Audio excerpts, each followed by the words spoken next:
Hi friends, welcome back to our channel learn smartly. Friends, ఈ రోజు నుంచి మన ఛానల్లో గూగుల్ షీట్స్ యొక్క ట్యుటోరియల్స్ అనేవి స్టార్ట్ చేయబోతున్నాం. సో ఈ సిరీస్ చూసుకుంటే కనుక మీకు గూగుల్ షీట్స్ యొక్క బేసిక్ లెవెల్ నుంచి అడ్వాన్స్ లెవెల్ వరకు కూడా మీకు ఈ సిరీస్లో టాపిక్స్ అనేవి కవర్ చేయడం జరుగుతుంది. సో అందులో భాగంగా ఈరోజు చూసుకుంటే కనుక క్లాస్ 1లో బేసిక్ ఇంట్రడక్షన్ అనేది తెలుసుకోబోతున్నాం. సో ఈ బేసిక్ ఇంట్రడక్షన్లో మనకి గూగుల్ షీట్స్ అంటే ఏంటి, గూగుల్ షీట్ని ఎలా ఓపెన్ చేయాలి, అలాగే ఆ యొక్క ఫైల్ని ఎలా సేవ్ చేయాలి, అలాగే మైక్రోసాఫ్ట్ ఎక్సెల్కి అలాగే గూగుల్ షీట్కి మధ్య ఉన్న తేడా ఏంటి, గూగుల్ షీట్ యొక్క యూజెస్ ఏంటి, ఇలా బేసిక్ ఇంట్రడక్షన్ అనేది ఈ వీడియోలో మనం తెలుసుకోబోతున్నాం అనమాట. అయితే వీడియో టాపిక్లోకి వెళ్ళడానికంటే ముందు మీరు కనుక మన ఛానల్ ఫస్ట్ టైం చూసినా లేదా ఇంకా సబ్స్క్రైబ్ చేయకుండా చూసినట్టయితే ఛానల్ తప్పకుండా సబ్స్క్రైబ్ చేసుకోండి. అలాగే ఈ వీడియోని తప్పకుండా లైక్ చేయండి, మీ ఫ్రెండ్స్కి షేర్ చేయండి. మన ఛానల్ సంబంధించిన టెలిగ్రామ్ గ్రూప్లో జాయిన్ అవ్వండి.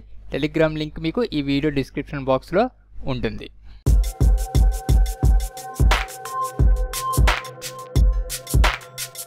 So friends, what is Google spreadsheet? Google spreadsheet అంటే ఏంటి? Google spreadsheet is a free web based spreadsheet program offered by Google. Google spreadsheet అనేది ఒక ఫ్రీ వెబ్ బేస్డ్ స్ప్రెడ్షీట్ అనమాట. ఇది యొక్క గూగుల్ యొక్క టూల్ కాబట్టి దీన్ని గూగుల్ స్ప్రెడ్షీట్ అని పిలవటం జరుగుతుంది అనమాట. మనకి మైక్రోసాఫ్ట్ ఎక్సెల్ ఏదైతే ఉందో మైక్రోసాఫ్ట్ ఎక్సెల్ అలాగే గూగుల్ స్ప్రెడ్షీట్ రెండు కూడా సేమే. కాకపోతే గూగుల్ స్ప్రెడ్షీట్ అనేది వెబ్ బేస్డ్ స్ప్రెడ్షీట్, అలాగే మైక్రోసాఫ్ట్ ఎక్సెల్ వచ్చేసరికి మనకి డెస్క్టాప్ సాఫ్ట్వేర్ అప్లికేషన్ అనమాట. ఇది ఈ రెండింటి మధ్య ఉన్న తేడా. ఇంకా తేడాలు ఏమేమి ఉన్నాయనేది ఒకసారి మనం చూస్తే కనుక, మేజర్ డిఫరెన్సెస్ ఏమేమి ఉన్నాయనేది ఒకసారి మనం చూస్తే కనుక గూగుల్ స్ప్రెడ్షీట్కి అలాగే మైక్రోసాఫ్ట్ ఎక్సెల్కి ఉన్న మేజర్ డిఫరెన్సెస్ ఏంటనేది చూస్తే కనుక, ఫస్ట్ అండ్ ఫార్మోస్ట్ వచ్చేసరికి గూగుల్ స్ప్రెడ్షీట్ వచ్చేసరికి క్లౌడ్ బేస్డ్. ఇందాక మనం చెప్పుకున్నట్టు ఇది వచ్చేసరికి క్లౌడ్ బేస్డ్, అది వచ్చేసరికి డెస్క్టాప్ బేస్డ్ అప్లికేషన్ అనమాట. సో మనకి ఏదైతే గూగుల్ స్ప్రెడ్షీట్ ఉందో ఇది వచ్చేసరికి కంప్లీట్లీ మనం ఆన్లైన్లోనే చేయాలి. Without internet we cannot access Google spreadsheet. అలా చూసుకుంటే కనుక మనకి మైక్రోసాఫ్ట్ ఎక్సెల్ యూజ్ చేయడానికి ఇంటర్నెట్తో సంబంధం లేదనమాట. ఒకసారి మనం సాఫ్ట్వేర్ డౌన్లోడ్ చేసి ఇన్స్టాల్ చేసుకున్న తర్వాత మనకి ఇంటర్నెట్తో అవసరం అనేది ఉండదు. కానీ మనం గూగుల్ స్ప్రెడ్షీట్ యూజ్ చేయాలంటే కనుక ఖచ్చితంగా మనకి ఇంటర్నెట్ అనేది అవసరం ఉంటుంది. అలాగే మనం వెబ్ బ్రౌజర్స్ ఏవైతే ఉన్నాయో గూగుల్ క్రోమ్ కానివ్వండి, మైక్రోసాఫ్ట్ ఎడ్జ్ కానివ్వండి, మొజిల్లా ఫైర్ ఫాక్స్ కానివ్వండి, సఫారీ కానివ్వండి, ఇలాంటి వెబ్ బ్రౌజర్స్ లేకపోతే మనం గూగుల్ స్ప్రెడ్షీట్స్ అనేవి యూజ్ చేయలేం. అఫ్కోర్స్ మనకి గూగుల్ స్ప్రెడ్షీట్ యాప్స్ కూడా ఉంటుంది, మొబైల్ యాప్స్ ఉంటాయి. కాకపోతే మొబైల్ యాప్స్తో కంపేర్ చేసుకుంటే డెస్క్టాప్ మోడ్లోనే మనం కంపాటబిలిటీ అనేది ఎక్కువగా ఉంటుంది అనమాట. మనకి ఏదైనా ఆన్గోలో ఏదైనా క్విక్గా ఎడిట్ చేయాలి, లేదంటే ఏదైనా స్టడీ చేయాలనుకుంటే మనకి మొబైల్ యాప్ అనేది యూజ్ చేస్తుంది. కానీ మేజర్గా మీరు గూగుల్ స్ప్రెడ్షీట్ యూజ్ చేయాలనుకుంటే కనుక డెస్క్టాప్ బ్రౌజర్లోనే మాత్రమే మనం యూజ్ చేస్తే బాగుంటుంది అనమాట. అలాగే చూసుకుంటే కనుక ఇంకో మేజర్ డిఫరెన్స్ చూసుకుంటే కనుక స్టోరేజ్. మనకి గూగుల్ స్ప్రెడ్షీట్ యూజ్ చేస్తున్నప్పుడు మనం సేవ్ చేయాల్సిన అవసరం అనేది ఉండదు అనమాట. ఆటోమేటిక్గా ఎవ్రీథింగ్ మనం ఎంటర్ చేసిన ప్రతి data minute to minute, second to second ఆటోమేటిక్గా మనకి సేవ్ అయిపోతుంది. మనకి గూగుల్ డ్రైవ్ అనేది ఉంటుంది కదా, ఆ గూగుల్ డ్రైవ్లో ఆటోమేటిక్గా మనం చేస్తున్న ప్రతి పని కూడా సేవ్ అయిపోతుంది అనమాట. అది ఎలా అవుతుందని కూడా మీకు తర్వాత చూపిస్తాను. అదే మనం మైక్రోసాఫ్ట్ ఎక్సెల్ యూజ్ చేస్తే కనుక మనం ప్రతిదీ సేవ్ చేయాలి. సేవ్ చేయకపోతే మనం ఒక గంట సేపు కష్టపడి మనం ఒక డేటా ప్రిపేర్ చేసి మనం ఒక టాస్క్ పర్ఫామ్ చేసి అది సేవ్ చేయడం మర్చిపోతే కనుక అది మొత్తం కంప్లీట్గా పోతుంది. వన్స్ మన అప్లికేషన్ క్లోజ్ చేస్తే కనుక అది కంప్లీట్గా ఎరేజ్ అయిపోతుంది అనమాట. సేవ్ చేస్తేనే మనకి ఆ ఫైల్ అనేది సేవ్ అవుతుంది. Without save we cannot access the file. వేరే గూగుల్ స్ప్రెడ్షీట్ చూసుకుంటే కనుక మనం సేవ్ చేయాల్సిన అవసరం ఉండదు. ఆటోమేటిక్గా మనం చేసిన ప్రతి పని కూడా అది ఆటోమేటిక్గా సేవ్ చేసుకుంటుంది అనమాట. అలాగే మనకి గూగుల్లో చూసుకుంటే కనుక గూగుల్ స్ప్రెడ్షీట్ వచ్చేసరికి కంప్లీట్గా ఫ్రీ అనమాట. సో మనం ఎటువంటి మనీ అనేది పే చేయాల్సిన అవసరం లేదు. మన దగ్గర ఇంటర్నెట్ అలాగే వెబ్ బ్రౌజర్ ఉంటే చాలు, మనం ఆరాంగా ఈ యొక్క గూగుల్ స్ప్రెడ్షీట్ని అనేది యూజ్ చేసుకోవచ్చు. కానీ మైక్రోసాఫ్ట్ ఎక్సెల్ యూజ్ చేసుకోవాలనుకుంటే కనుక మనం సాఫ్ట్వేర్ అనేది బై చేయాలన్నమాట. మైక్రోసాఫ్ట్ ఆఫీస్ కానివ్వండి, మైక్రోసాఫ్ట్ T65 కానీ మనం బై చేస్తేనే కానీ మనం MS ఎక్సెల్ సాఫ్ట్వేర్ అనేది యూజ్ చేయలేం. అలాగే చూసుకుంటే కనుక మనకి గూగుల్ స్ప్రెడ్షీట్లో చూసుకుంటే కనుక బిల్ట్ ఇన్ ఆటోమేటిక్ ఫార్ములాస్ కూడా మనకి ఉండటం జరుగుతుంది అనమాట. సో ఇవన్నీ కూడా గూగుల్ స్ప్రెడ్షీట్ నుంచి మైక్రోసాఫ్ట్ ఎక్సెల్కి మధ్య ఉన్న మేజర్ డిఫరెన్సెస్ అనమాట. క్లౌడ్ బేస్డ్, అలాగే storage, pricing, formulas, inbuilt formulas, ఇవన్నీ కూడా మనకి గూగుల్ స్ప్రెడ్షీట్ అనేది ఎక్సెల్ నుంచి మేజర్ డిఫరెన్స్ అనేది మనకి చూపించడం జరుగుతుంది. సో ఇప్పుడు మనం గూగుల్ స్ప్రెడ్షీట్ అనేది అసలు ఎలా ఓపెన్ చేయాలి, గూగుల్ స్ప్రెడ్షీట్లో మనకు ఫైల్ ఎలా సేవ్ అవుతుంది, గూగుల్ స్ప్రెడ్షీట్ యొక్క యూజర్ ఇంటర్ఫేస్ ఎలా ఉంటుంది అనేది ఒకసారి తెలుసుకుందాం. ఫ్రెండ్స్, మీరు గూగుల్ స్ప్రెడ్షీట్ యూజ్ చేయాలనుకుంటే కనుక, యాక్సెస్ చేయాలనుకుంటే కనుక గూగుల్ స్ప్రెడ్షీట్ అనేది గూగుల్ యొక్క టూల్ అనమాట. మీరు గూగుల్ టూల్స్ ఏది యూజ్ చేయాలనుకున్నా కూడా ఫస్ట్ ఆఫ్ ఆల్ మీ యొక్క గూగుల్ అకౌంట్ నుంచి మీరు లాగిన్ అయితే అవ్వాలి. Google account is nothing but your Gmail ID. మీ యొక్క జీమెయిల్ ఐడి ఏదైతే ఉందో ఆ జీమెయిల్ ఐడితో మీరు ఫస్ట్ ఆఫ్ ఆల్ లాగిన్ అయితే అవ్వండి. లాగిన్ అయిన తర్వాత మీకు గూగుల్ స్ప్రెడ్షీట్ ఓపెన్ చేయడానికి నేను మీకు 3 వేస్ అనేది చూపిస్తాను. ఈ 3 వేస్లో మీకు ఏది ఈజీగా ఉంటే అది మీరు ఫాలో అవ్వండి. ఫస్ట్ వే వచ్చేసరికి ఇక్కడ మీకు యాప్ సింబల్ కనిపిస్తుంది కదా, మెనూ సింబల్, ఈ సింబల్ మీద క్లిక్ చేయండి. ఈ సింబల్ మీద క్లిక్ చేస్తే ఇక్కడ మీకు యాప్స్ అనేవి కనిపిస్తాయి. గూగుల్ సంబంధించిన ప్రతి యాప్స్, టూల్స్ ఇక్కడ మీకు చూపిస్తుంది జరుగుతుంది అన్నమాట. Google search, YouTube, Google play store, Gmail, Google meet, Google charts, Google drive, Google photos.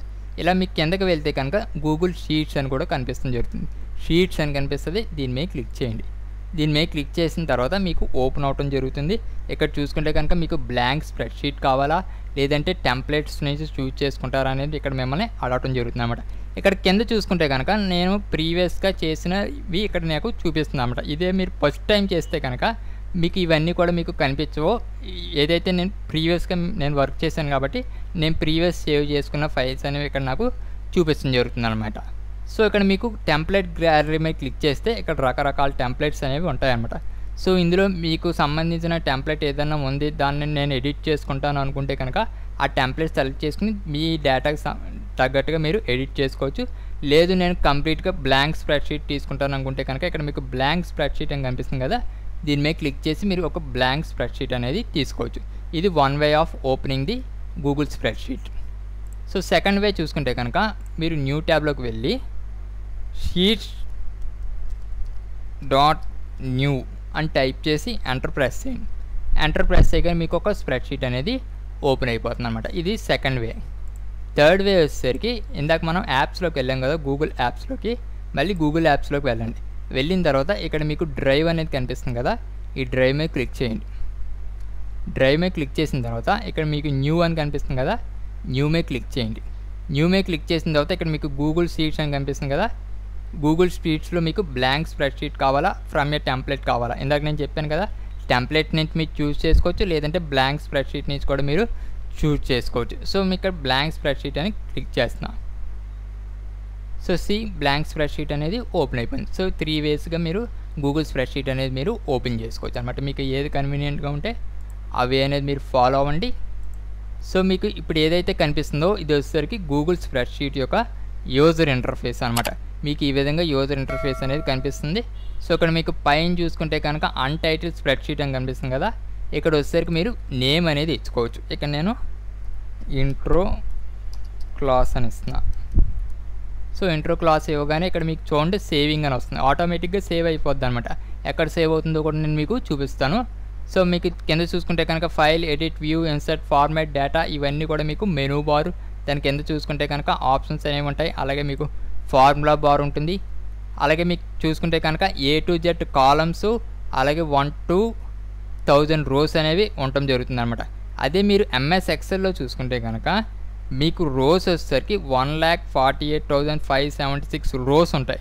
Columns వచ్చేసరికి 16,384 కాలమ్స్ అనేవి ఉంటాయన్నమాట. కానీ గూగుల్ స్ప్రెడ్షీట్లో చూసుకుంటే కనుక మీకు A to Z వరకు కాలమ్స్ ఉంటాయన్నమాట. ఇక్కడ మీరు ఏ కాలంలో ఉన్నారు కదా, లాస్ట్ కాలంకి వెళ్ళాలనుకుంటే కనుక మీ యొక్క కంట్రోల్ కీబోర్డ్లో కంట్రోల్ బటన్ ప్రెస్ చేసి రైట్ యారో ప్రెస్ చేయండి, మీరు లాస్ట్ కాలంకి వెళ్తారు. కంట్రోల్ రైట్ బటన్ ప్రెస్ చేస్తే చూడండి జెడ్లోకి వెళ్ళారు కదా, ఇది లాస్ట్ కాలం అనమాట. A to Z కాలమ్స్ మాత్రమే మీకు గూగుల్ స్ప్రెడ్షీట్లో ఉంటాయి. మనకి MS ఎక్సెల్ లాగా 16,384 కాలమ్స్ అనేవి గూగుల్ స్ప్రెడ్షీట్లో ఉండవు. A to Z కాలమ్స్ మాత్రమే ఉంటాయన్నమాట. మీరు ఇన్సర్ట్ చేసుకోవాలనుకుంటే కనుక కాలం సెలెక్ట్ చేసుకోండి. కాలం సెలెక్ట్ చేసుకుని మీకు రైట్ క్లిక్ చేయండి. రైట్ క్లిక్ చేస్తే కనుక ఇక్కడ మీకు ఇన్సర్ట్ 1 కాలం లెఫ్ట్, ఇన్సర్ట్ 1 కాలం రైట్ అని కనిపిస్తుంది కదా. 1 కాలం లెఫ్ట్ మీద క్లిక్ చేస్తాం అనుకోండి, ఇప్పుడు మనం B కాలం సెలెక్ట్ చేసాం కదా, Bకి లెఫ్ట్ సైడ్ ఒక కాలం అనేది యాడ్ అవుతుంది. ఇన్సర్ట్ 1 కాలం ఫ్రమ్ రైట్ అని క్లిక్ చేసాం అనుకోండి, Bకి రైట్ సైడ్ ఒక కాలం అనేది ఇన్సర్ట్ అవుతుంది. డిలీట్ మీద క్లిక్ చేస్తే కనుక మొత్తం సెల్ అనేది కాలం అనేది డిలీట్ అయిపోతుంది. క్లియర్ మీద క్లిక్ చేస్తే కనుక మనం ఏదైతే డేటా ఎంటర్ చేసామో ఆ డేటా అనేది డిలీట్ అయిపోతుంది అనమాట. సో ఇంకా మనం రోస్ గురించి మాట్లాడుకుంటే కనుక ఎంఎస్ ఎక్సెల్లో చూసుకుంటే కనుక ఇందాక నేను చెప్పినట్టు అప్రాక్సిమేట్గా 1,48,576 రోస్ అనేవి మీకు ఎంఎస్ ఎక్సెల్లో ఉంటుంది అనమాట. అదే మన గూగుల్ స్ప్రెడ్షీట్లో చూసుకుంటే కనుక కేవలం 1 to 1000 రోస్ మాత్రమే మీకు ఉండటం జరుగుతుంది అనమాట. సో మనం ఫస్ట్ రోలో ఉన్నాం కదా, లాస్ట్ రోకి వెళ్ళాలనుకుంటే కనుక మీకు కీబోర్డ్లో కంట్రోల్ పట్టుకుని డౌన్ యారో ప్రెస్ చేయండి, మీరు లాస్ట్ రోక్ అనేది వెళ్ళటం జరుగుతుంది. చూడండి 1000 లాస్ట్ రో, దీని కిందకి మనకి ఇంకేమీ లేవు. ఇక్కడ మీకు రోస్ యాడ్ చేసుకోవాలనుకుంటే కనుక యాడ్ అని కనిపిస్తుంది కదా, ఈ యాడ్ మీద క్లిక్ చేయండి. యాడ్ మీద క్లిక్ చేసిన తర్వాత మీకు ఆటోమేటిక్గా రోస్ అనేవి యాడ్ అయిపోయినాయి. చూసండి, ఇందాక మనం 1000లో ఉన్నాం, ఇప్పుడు లాస్ట్కి వచ్చేసరికి ఎంత ఉంది, 3000 ఉంది. ఇంకో 1000 మనం 2 times యాడ్ నొక్కాం కాబట్టి ఇంకో 2000 అనేది ఇంక్రీజ్ అయిపోయింది అనమాట. ఇక్కడ మనం 1000 అని ఉంది కాబట్టి 1000 రోస్ ఇంక్రీజ్ అయినాయి. ఇక్కడ మనం 1000 తీసేసి కేవలం 50 అని పెట్టామనుకోండి, 50 అని పెట్టి యాడ్ నొక్కామనుకోండి, ఇక్కడ చూడండి 3050 రోస్ మాత్రమే యాడ్ అయినాయి అనమాట. సో ఇలా మీరు రోస్ అనేవి యాడ్ చేసుకోవచ్చు. అలాగే కాలమ్స్ ఎలా యాడ్ చేయాలనేది ఇందాక చెప్పాను కదా, ఆ విధంగా మీరు కాలమ్స్ అనేవి యాడ్ చేసుకోవచ్చు అనమాట. సో అలాగే నేను ఇంట్రడక్షన్ వీడియోలో మీకు మనం ఏదైతే వర్క్ చేస్తున్నామో ఆ వర్క్ అనేది second to second, minute to minute మనం కంట్రోల్ ఎస్ ప్రెస్ చేసి సేవ్ చేయాల్సిన అవసరం లేకుండానే సేవ్ అయిపోతుందని చెప్పాను కదా.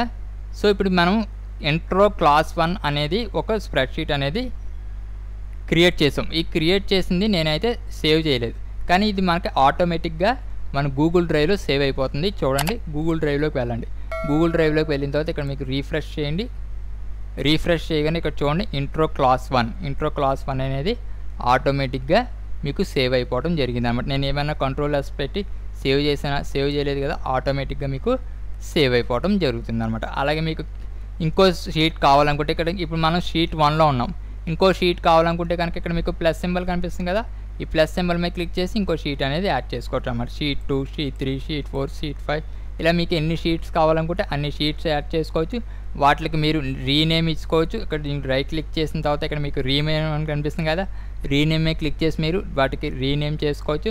అలాగే కలర్స్ ఇచ్చుకోవచ్చు, దాన్ని హైడ్ చేసుకోవచ్చు, ప్రొడక్ట్ కూడా చేసుకోవచ్చు అనమాట. సో లాక్ అనేది కూడా మీరు వేసుకోవచ్చు, లెఫ్ట్ అండ్ రైట్ కూడా మీరు మూవ్ చేసుకోవచ్చు అనమాట. ఇది గూగుల్ స్ప్రెడ్షీట్ యొక్క బేసిక్ ఇంట్రడక్షన్. ఈ ఇంట్రడక్షన్లో మనం ఏమేమి చూసాం, గూగుల్ స్ప్రెడ్షీట్ అంటే ఏంటి, గూగుల్ స్ప్రెడ్షీట్కి ఎంఎస్ ఎక్సెల్కి ఉన్న మేజర్ డిఫరెన్సెస్ ఏంటి, అలాగే గూగుల్ స్ప్రెడ్షీట్ని ఎలా యాక్సెస్ చేయాలి, యూజర్ ఇంటర్ఫేస్ ఎలా ఉంటుంది, రోస్ ఎన్ని ఉంటాయి, కాలమ్స్ ఎన్ని ఉంటాయి, రోస్ ఎలా యాడ్ చేయాలి, కాలమ్స్ ఎలా యాడ్ చేయాలి అనేది చూసాం కదా. నెక్స్ట్ వీడియోలో వేరే యొక్క ఆప్షన్స్ అనేవి మనం ఎక్స్ప్లోర్ చేద్దాం అనమాట.